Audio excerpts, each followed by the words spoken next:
Это холера. Простите.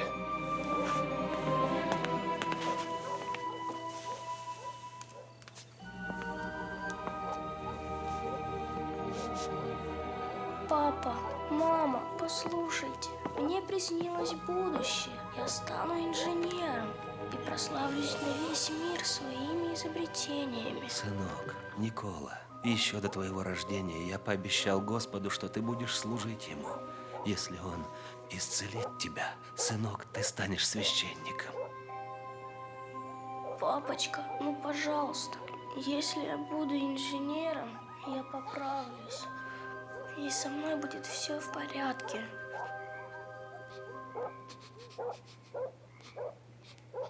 Господи.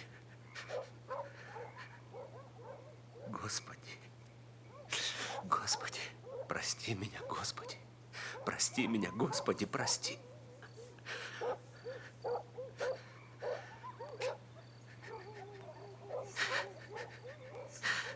Да. Да. Будь тем, кем ты хочешь быть. Благословляю тебя.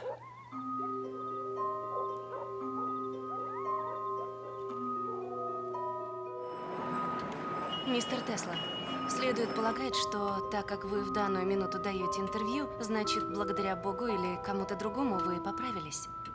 Да, через пару дней я, к величайшему удивлению окружающих, встал с кровати. Я окончил институт в Граце и Парижский университет и стал успешным инженером-электронщиком. Болезнь раскрыла во мне способности, о которых я не подозревал. У меня появились четкие видения. Вспышки света покрывали картины реальных объектов и попросту начали заменять мои мысли. У меня в голове будто появился прибор, благодаря которому любое свое изобретение вначале я конструирую в голове, довожу идею до совершенства и лишь потом тестирую в лаборатории.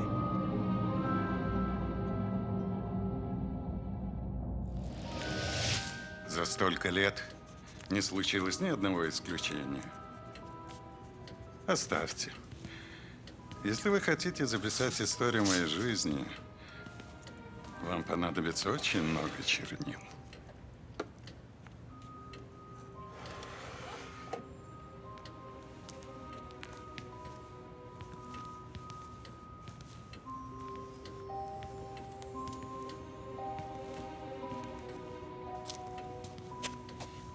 Используйте лучше это. Это аппарат для записи звука. Гениальное изобретение. И его придумал не я, а это чертов Эдисон. Скажите что-нибудь. Что именно?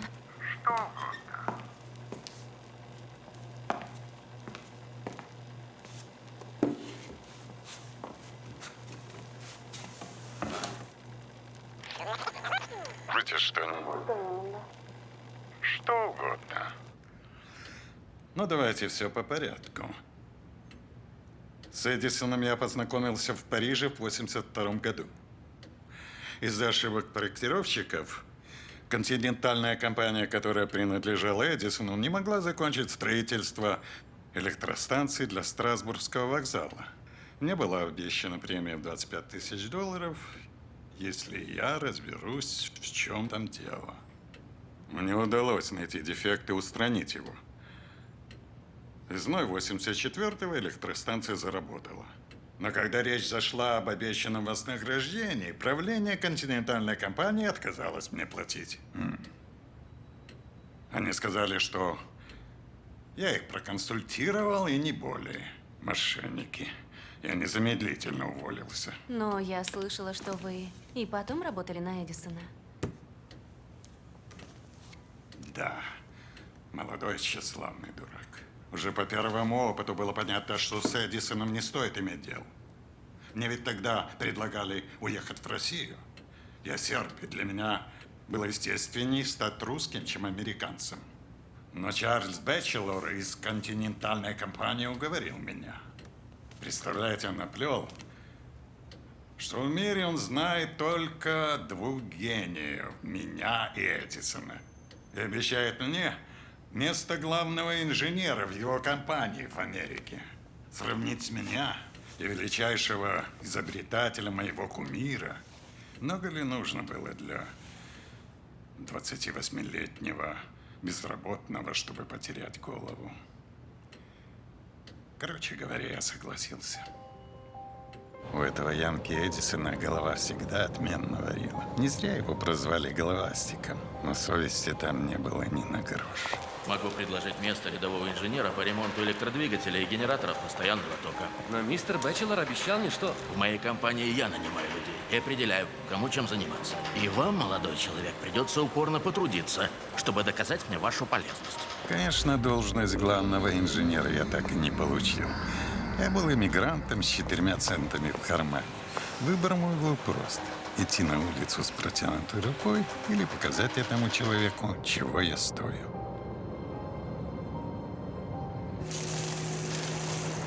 Я работал как проклятый. Полгода я трудился на износ по 18-20 часов в сутки, ремонтируя электродвигатели постоянного тока. Но чем больше я работал, тем больше понимал, что постоянный ток далеко не совершенен. Поэтому я принялся за разработку собственной конструкции электродвигателя, который мог бы вырабатывать новый тип тока – переменный. Переменный ток, в отличие от постоянного, непрерывно изменяется как по величине, так и по направлению. Эти изменения называются частотой. Но самое важное в том, что электростанции постоянного тока, используя обычное напряжение, могут передавать электроэнергию в радиусе не больше мили.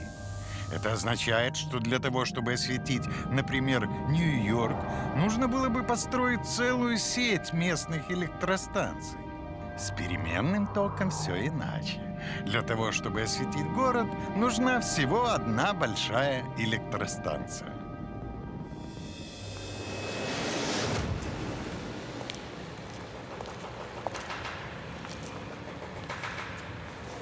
Мне сказали, что вы работаете по 2 смены в день.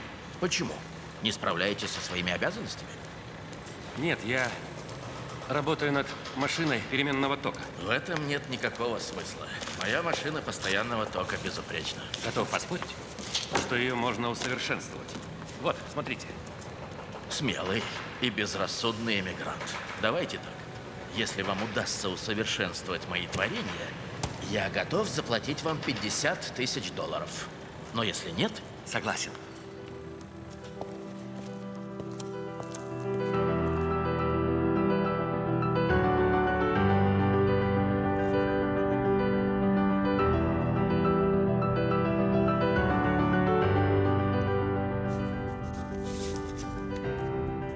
Я полностью погрузился в работу. Вскоре я смог представить Эдисону не одну, а целых 24 разновидности усовершенствованных машин постоянного тока. Здесь все чертежи.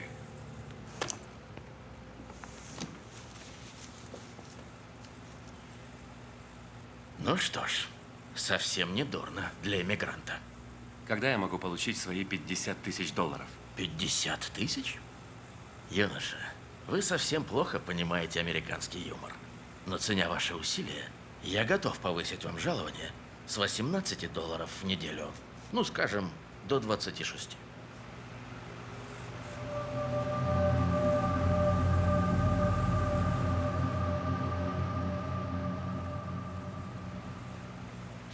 Обман – штука универсальная. В том, что меня обвели вокруг пальца, не было ничего специфически американского. В парижском бюро Эдисона я понимал, что меня обманывают функционеры. Но здесь я уволился немедленно. Образ великого американского изобретателя Эдисона померк навсегда. 1, 2, 3, 4, 5.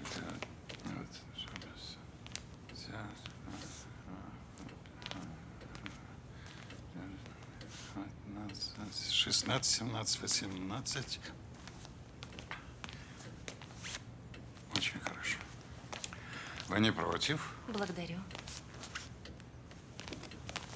Я стараюсь не нарушать режим дня.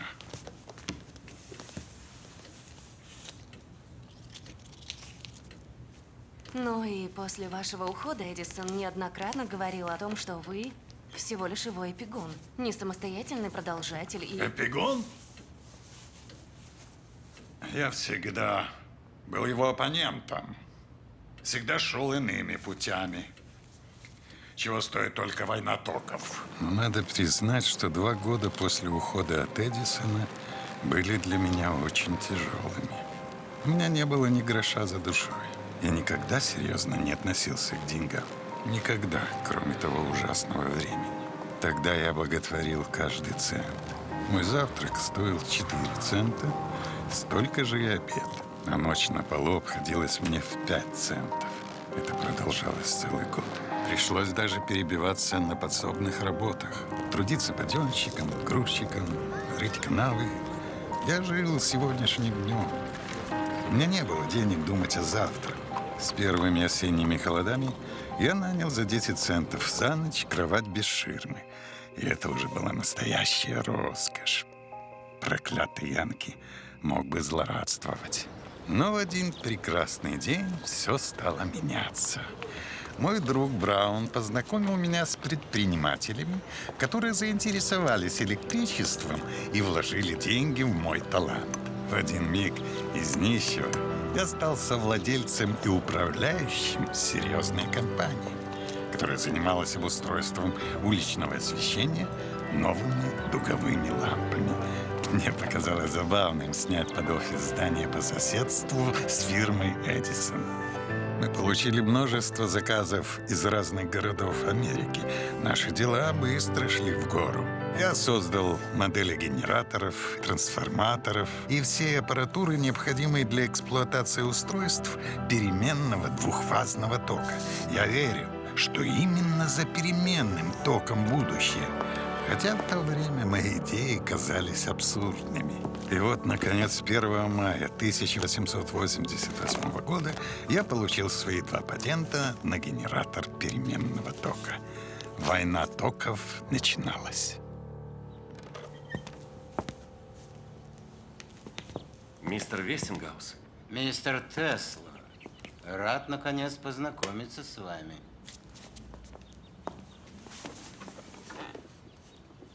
Давайте сразу к делу. Надежность электростанции Эдисона очевидна.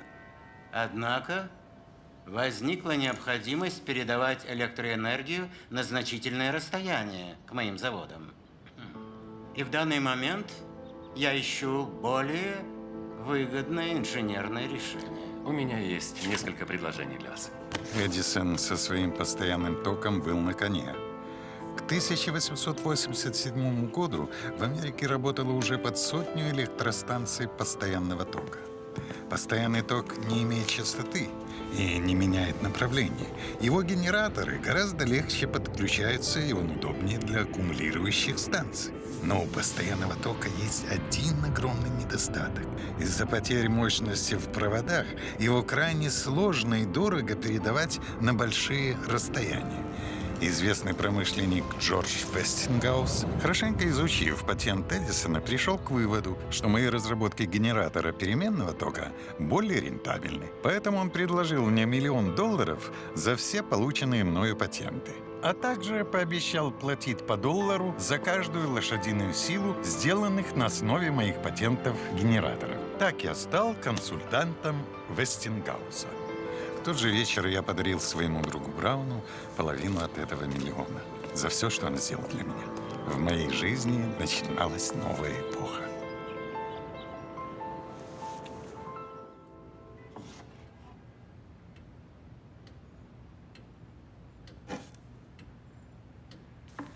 Переменный ток совершенен. Он настолько чист и прекрасен, что способен обеззараживать любые поверхности, в том числе и тело человека, убивая микробы и при этом не нанося никакого вреда тканям организма. А это не опасно? Не волнуйтесь, вы можете прикоснуться к нему. Ну уже, смелее. Не волнуйтесь, я пропускал через свое тело ток напряжением в 1 000 000 вольт. И, как видите, вполне жив. Главное подобрать правильную частоту. Если она выше 700 Гц, то ток протекает по поверхности тела. Но разве не чудо? С Вестингаузом мы создали первый устойчиво работающий генератор переменного тока. И Эдисон почувствовал, как зашатался его трон короля электричества. Здравствуйте. Письмо для мистера Теслы.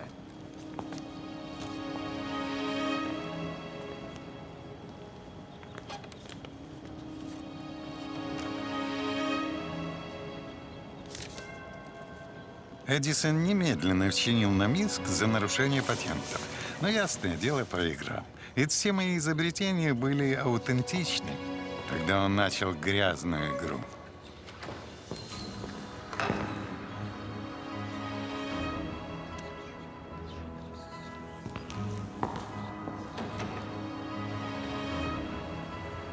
По наущению Эдисона было принято решение о применении нового вида казни на электрическом стуле. И, конечно, с помощью переменного тока.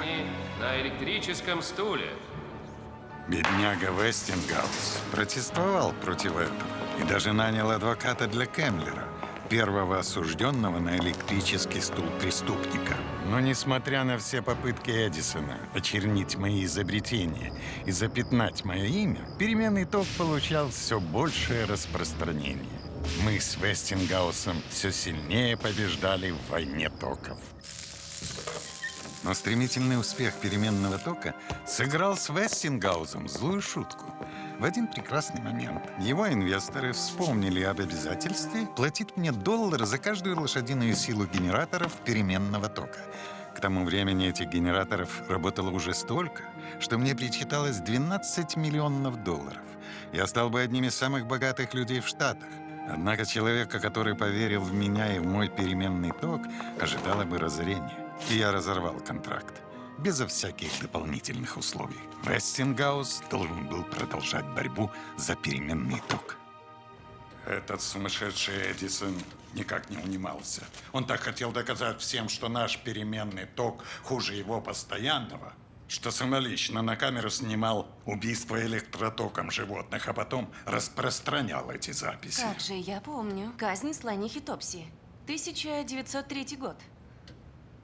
Суп остыл. Но Эдисон все равно проиграл. В конце концов, он сам стал выпускать генераторы переменного тока. И за 20 лет не было построено ни одной электростанции постоянного тока. Я победил. Мы победили.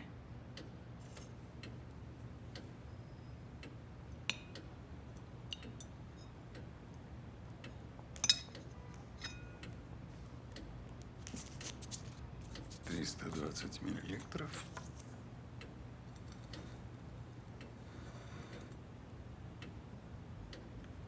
Плюс-минус 15. Что вы делаете?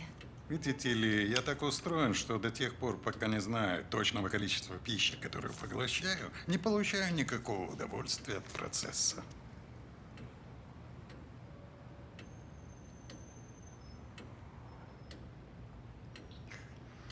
Итак, Эдисон, с ним я уже никогда не встречался. Никогда. Даже после того, как он спалил мою лабораторию. Вы о том пожаре на 5-й авеню?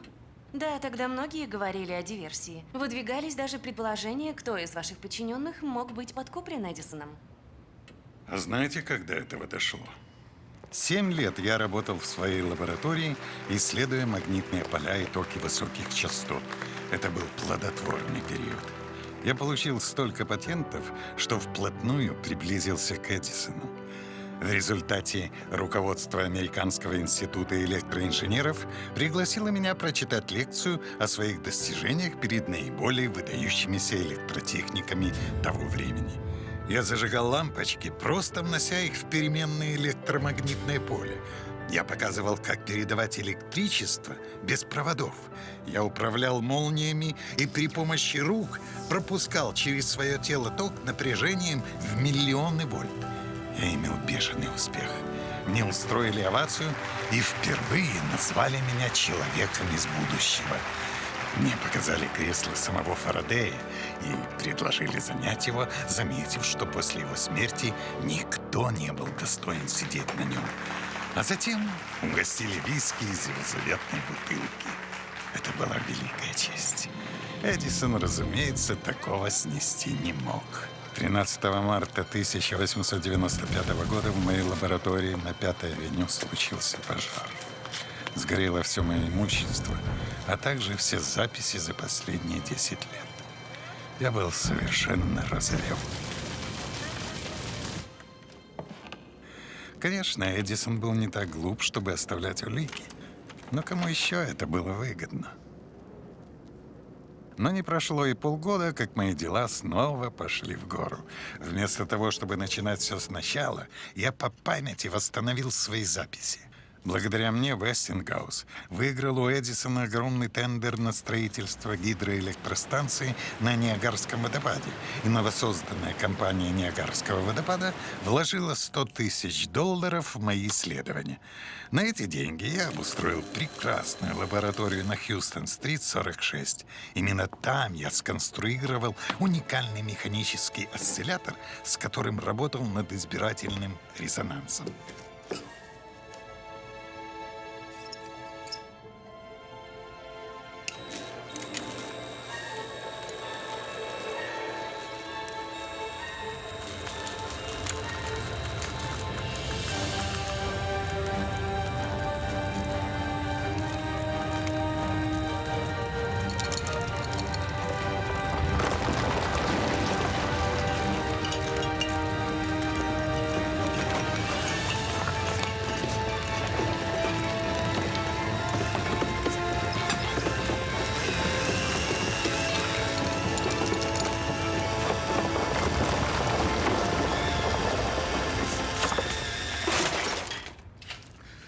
Я мог бы разрушить Бруклинский мост за несколько минут. Вот что значит избирательный резонанс. Постоянными равномерными колебаниями можно разрушить любой объект по вашему выбору. Весь квартал чуть не развалился. Я читала о Нью-Йоркском землетрясении 1898 года. Так это были вы? Либо это было простым совпадением. Ах, какое удивительное было место. Моя лаборатория на Хьюстон-стрит, 46. Время там летело незаметно.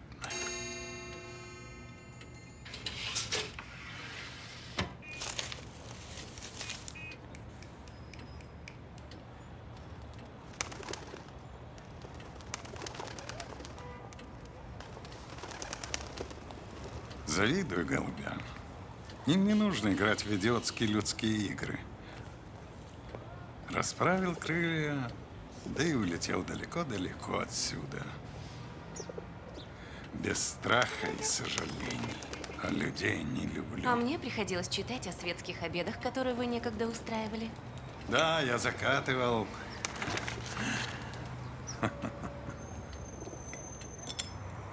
Закатывал знатные пирушки, на которые приходили самые интересные люди того времени. Киплинг читал нам стихи, Марк Твен смешил своими фирменными историями, а Дворжик играл на фортепиано.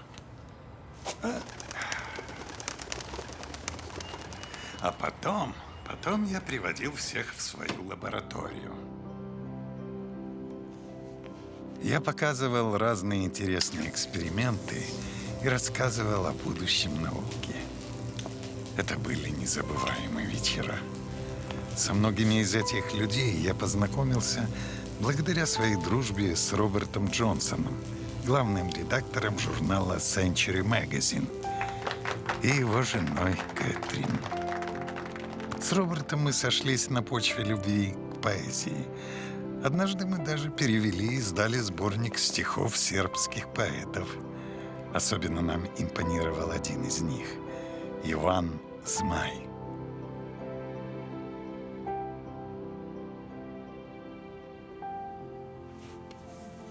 Чести золото не купит, честной чести не уступит. Честь нужна ему, как свет. Рад продать ее бесчестной, но, как всякому известно, у бесчестных чести нет. Да, Роберт был моим другом. А Кэтрин... Я любил ее так, как только мужчина может любить женщину. И она любила меня. Но она была женой моего друга. Я слышала, что однажды вы отговорили Роберта Джонсона садиться на поезд. И поезд попал в катастрофу, а он остался жив. Я не знаю, что удивляет меня больше. То, что вы предсказали катастрофу, или что не дали погибнуть своему сопернику, получив таким образом возможность воссоединиться с Кэтрин. Напоминаю, что Роберт был моим другом. Что касается катастрофы, то я всегда умел предсказывать будущее. Но, к сожалению, не все верили мне. Моего друга и покровителя, полковника Астера, я умолял не плыть на Титанике, но, к сожалению, он не послушал меня. Печально. Но, возможно, это просто совпадение. Кстати, я слышала, что именно владелец отелей Уолдорф Астория, полковник Астер, был одним из тех, кто выделил $30 000 на ваше исследование в Колорадо-Спрингс. Не совсем так. Мистер Астер выделил грант на исследование потенциала гроз дельцам из электрической компании Колорадо-Спрингс, а они пригласили меня. Дело в том, что Колорадо-Спрингс находится в зоне сильнейшей геомагнитной активности. Это значит, что грозы там бывают чаще, чем светит солнце. Местные инженеры хотели узнать, можно ли при помощи грозовых разрядов аккумулировать в электростанциях энергию, а затем использовать ее. Конечно же, я не мог упустить шанс принять участие в подобном эксперименте. Моя лаборатория была идеальна. Я написал «Оставь надежду всяк сюда входящий» и принялся за исследование. Посередине лаборатории я сконструировал трансформатор, один конец обмотки которого был заземлен, а второй поднят на большую высоту. Это устройство было способно аккумулировать энергию грозовых разрядов и давать ток с напряжением в несколько миллионов вольт и частотой в 150 000 Гц. Но мне хотелось большего. Я хотел узнать, можно ли при помощи подобного оборудования передавать энергию без проводов на большое расстояние, используя Землю как передатчик. Недалеко от лаборатории я воткнул в землю пару сотен лампочек и стал ожидать грозу. Как только в шар наверху мачты ударила молния, моя лаборатория ожила. Трансформатор собрал энергию грозового разряда и выплеснул ее в атмосферу с утроенной силой.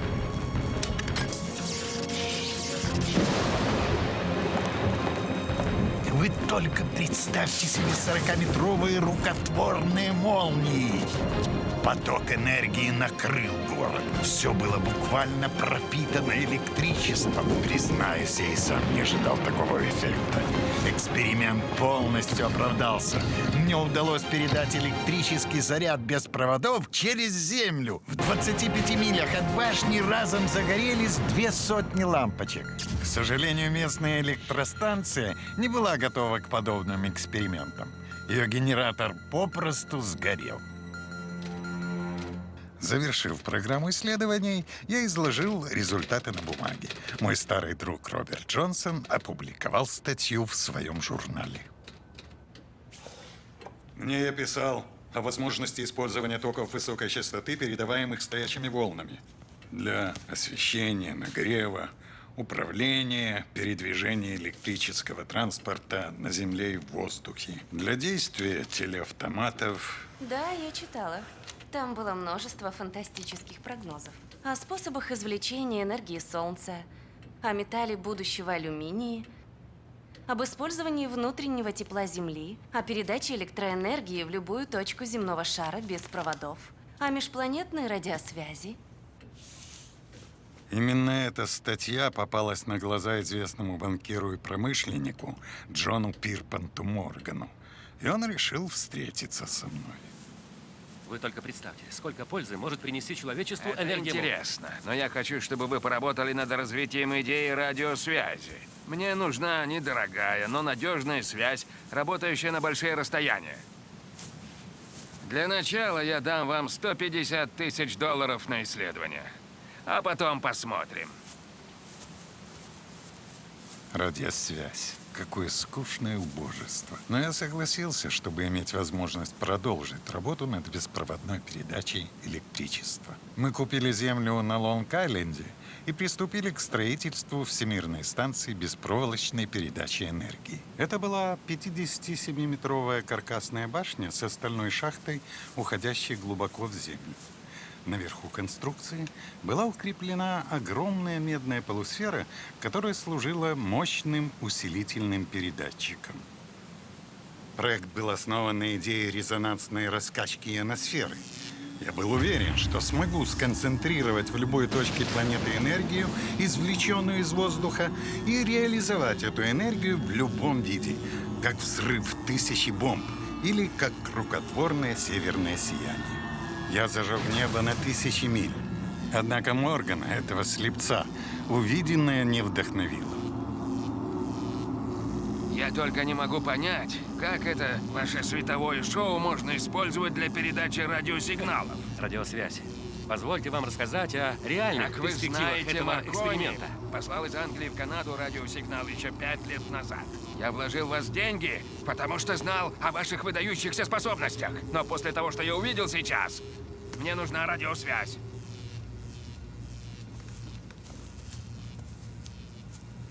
Послушайте, с помощью этой установки мы сможем передавать на 1000 миль не какие-то радиосигналы, а энергию, понимаете? Вторую башню мы Меня построим не у Ниагарского интересует водопада. то, что не дает немедленной коммерческой выгоды.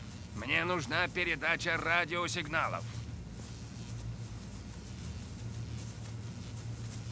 Маркони! Да будет вам известно, я на 3 года обошел и Маркони, и этого русского изобретателя Попова. Я в 1893 году продемонстрировал свой первый радиоприемник. Морган полностью прекратил инвестирование. Проект Ворденклифф был закрыт. В 17 году, в разгар мировой войны, башню, которая могла стать началом эры бесплатного электричества, взорвали. Правительство подозревало, что немецкие шпионы тайно использовали ее для радиосвязи. Однако кое-что мне все же удалось. Я успел провести в рамках проекта Ворденклифф всего один полноценный эксперимент. Но какой? Я выяснил, где находится самое безлюдное место в Сибири, чтобы никто не пострадал, и переслал через ионосферу огромный заряд энергии в Восточную Сибирь, в Тунгуску, и взорвал его там. Все северное полушарие видело этот свет.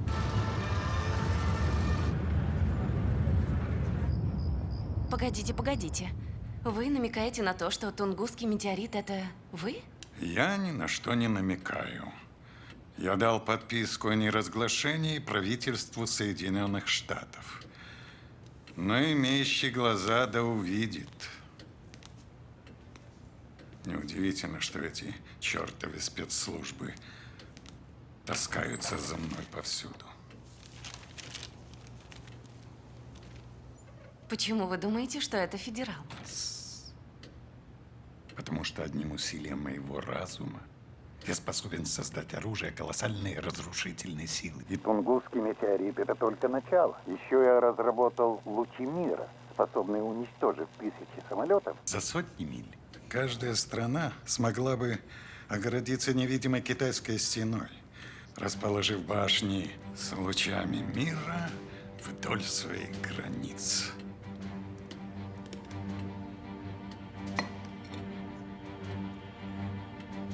Военные отдали бы что угодно, чтобы заполучить мои лучи мира и превратить их в лучи смерти.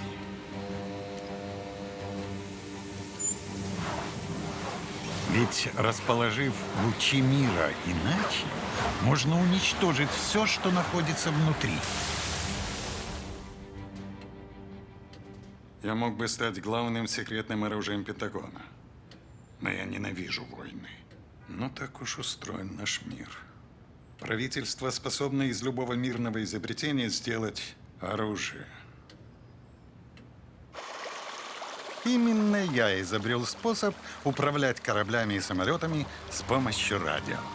Самую первую в мире радиоуправляемую модель судна я запустил на Нью-Йоркской электрической выставке 1898 года. А потом дело дошло и до больших игрушек. Самые первые мои эксперименты позволили дистанционно управлять военным кораблем на расстоянии в 25 морских миль от берега. Понимаете, тут нет ничего сложного. Управление производится непрерывно при помощи автоматически получаемого сигнала рассогласования между заданным и теперешним положениями корабля. Так можно заставить любой объект делать все, что вы пожелаете.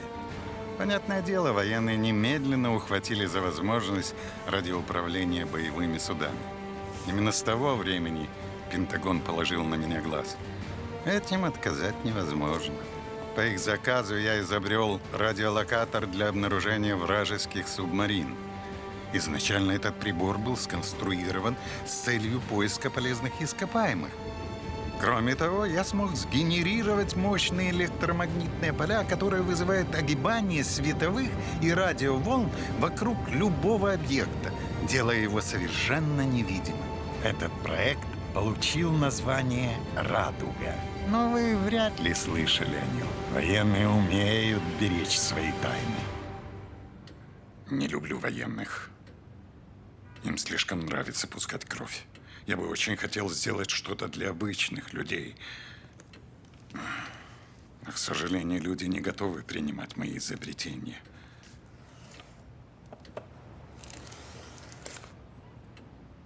Они слепые и глупые.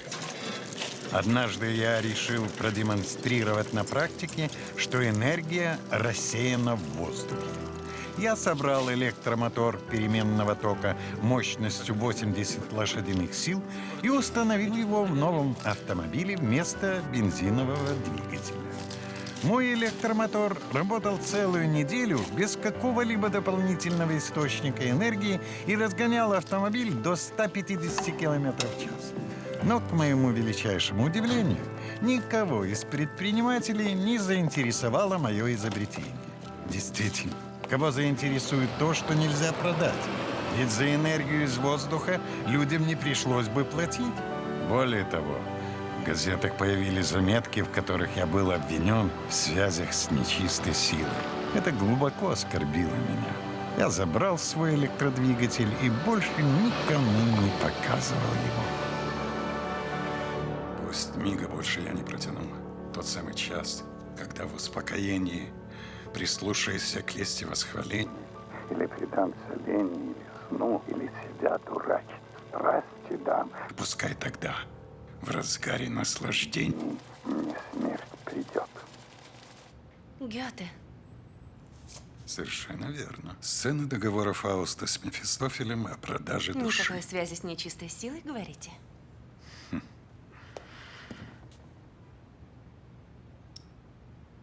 Я часто цитирую Фауста. Он близок мне. Мы оба готовы отдать за тайны природы все, что имеем. Наверное, поэтому мне так хорошо думается, когда я читаю что-то из Фауста.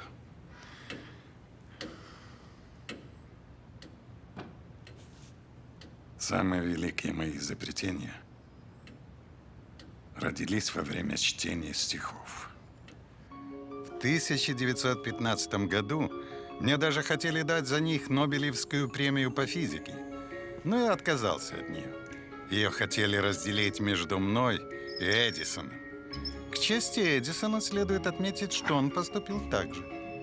Однако от медали имени Эдисона, вручаемой Институтом инженеров-электриков, мне не удалось отвертеться. Но само имя Эдисона раздражало меня. Поэтому я разрезал медаль пополам и заплатил ею 2 своим секретарям за их работу. Можно забрать посуду и прибраться у вас в номере? Забирайте и немедленно оставьте нас.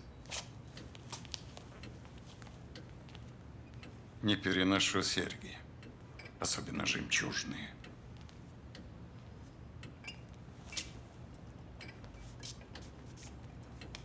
У нее искусственные.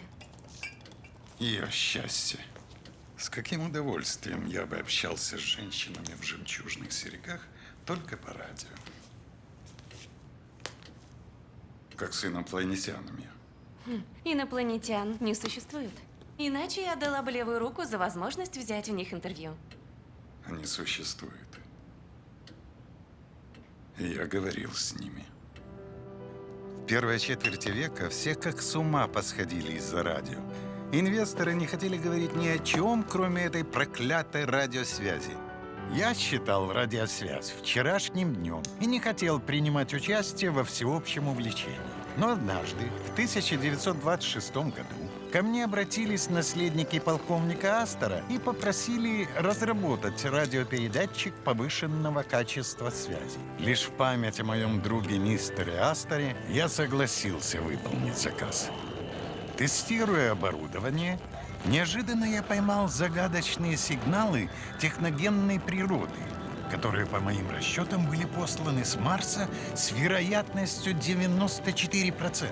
Но это случилось лишь раз. Возможно, это связано с тем, что Марс приблизился к Земле на минимальное за последние несколько тысяч лет расстояние.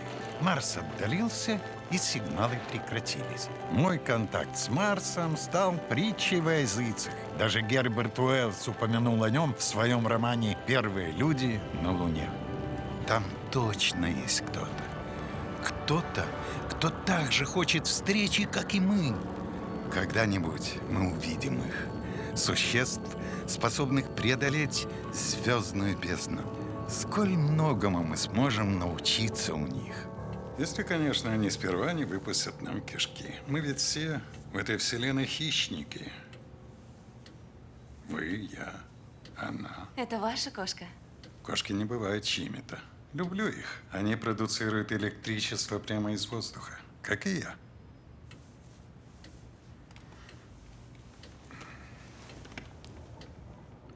И гуляют сами по себе, как и я.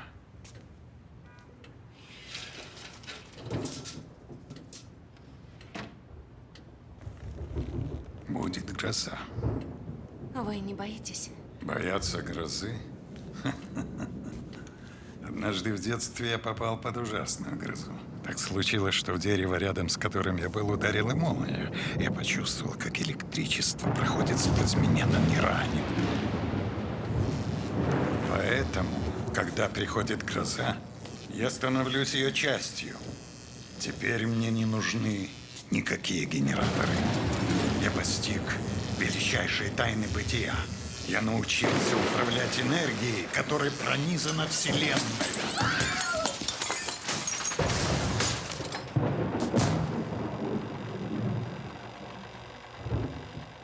Ну вот, сейчас прислуга прибежит. Опять отель выставит счет долларов на 200. Прошу прощения, сэр. А как вы намерены объяснить все это? Да заплачу я. Заплачу. Потом приберете.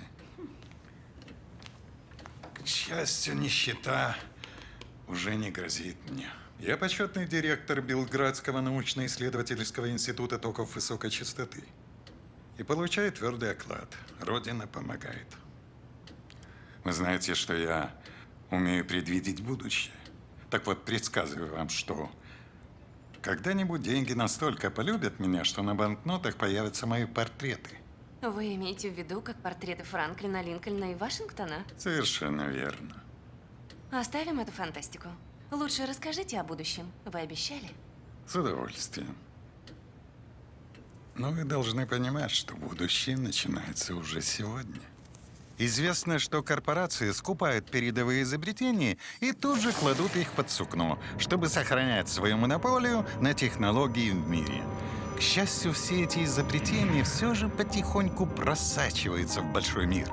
Вскоре электродвигатели получат повсеместное распространение и вовсе заменят двигатели внутреннего сгорания.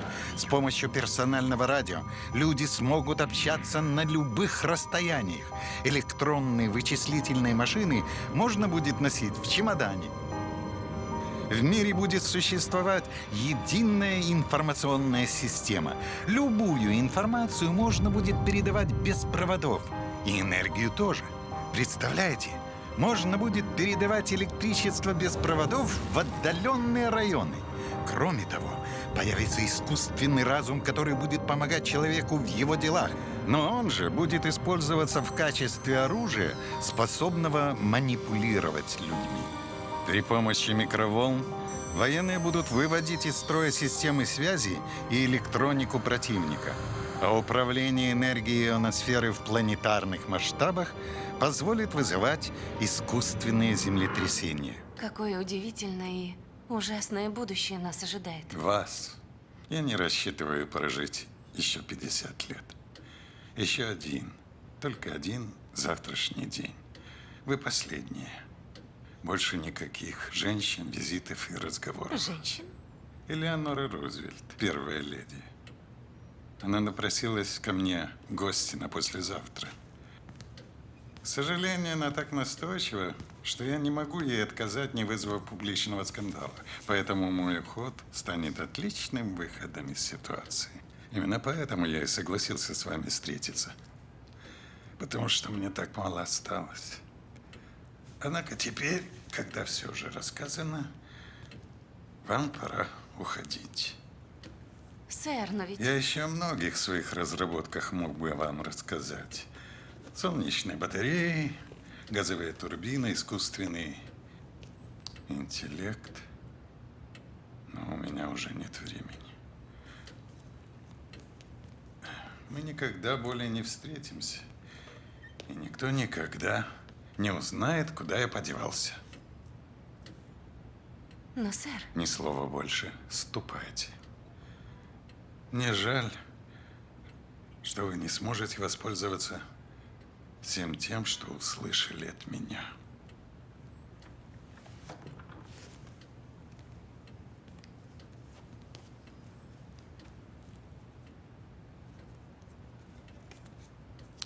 Пусть мига больше я не протяну. Тот самый час, когда в успокоении прислушаюсь к лести восхваления, или предамся лени, или сну, или себя дурачить страсти дам.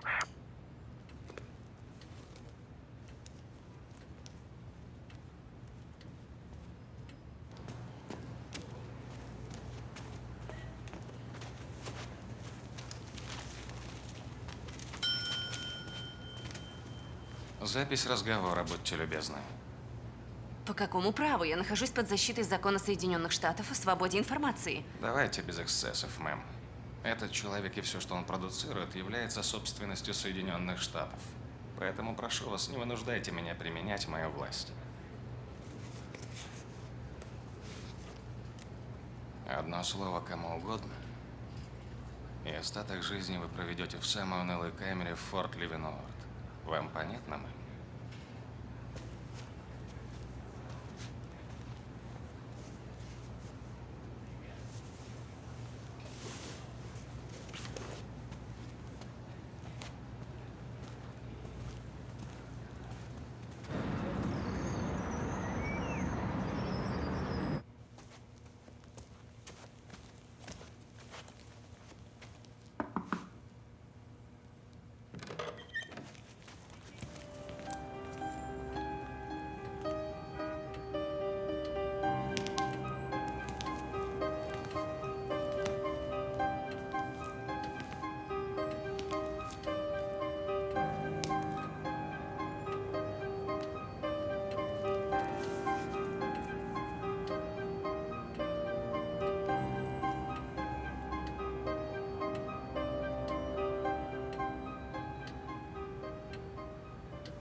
Простите, а что случилось с мистером Теслой? Мистер Тесла? Он жил в этом номере. В этом номере такой никогда не жил.